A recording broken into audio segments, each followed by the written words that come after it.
তো ফাইনালি আমরা আজকে পিকনিকে যাচ্ছি। তো হ্যালো এভরিওয়ান, কেমন আছো তোমরা? আশা করি খুব ভালো আছো, আর আমিও খুব ভালো আছি। তো আজকে একটা তোমাদের সঙ্গে নতুন ব্লগ নিয়ে চলে আসলাম। তোমরা আমার সঙ্গে থাকো, দেখতে থাকো। তো তারপর আমরা এখন পিকনিক স্পটে চলে এসেছি। চারিদিকটা তোমাদেরকে দেখিয়ে দিচ্ছি, ভীষণই সুন্দর জায়গা। তারপর এখানে সবাই কাটা বাছা শুরু করে দিয়েছে।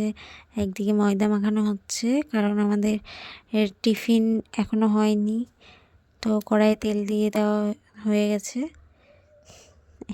এইদিকে সবাই পেঁয়াজ রসুন ছুলে দিচ্ছিল।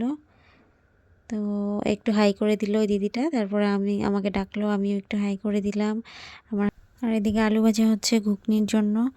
তো আমাদের সকালে টিফিন হবে ঘুগনি, লুচি আর মিষ্টি।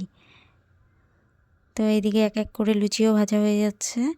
তারপর আমরা এই সাইডে খেতে দিচ্ছি সবাইকে, কারণ অনেক বাচ্চা ছিল আর অনেকটা বেলা হয়ে গেছিলো, সবার খিদা পেয়ে গেছিলো। তো দিয়ে দিচ্ছি। তারপর এদিকে আমরাও খেতে বসে গেলাম। তো আমাদেরও সকালের টিফিন হয়ে গেল। এদিকে মাংস কষানো হচ্ছে। এখান থেকে আমরা আবার একটু ঘুরতে বেরোলাম। তো চারিদিকটা একটু ঘুরে দেখার জন্য বেরোলাম। এই সাইডে খুব সুন্দর পুকুর ছিল, আর পুকুরের পাশ দিয়ে খুব সুন্দর সর্ষের ক্ষেতও ছিল। তো সর্ষের ক্ষেতেই আমরা যাচ্ছিলাম। এখানে গিয়ে কয়েকটা ছবি টবি তুলেছি।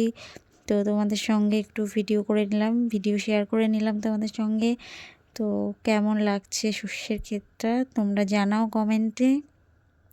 তারপর পিকনিকে এসে সবাই একটু নাচানাচি করছিলাম এখানটায়। তারপরে খেতে বসে গেলাম।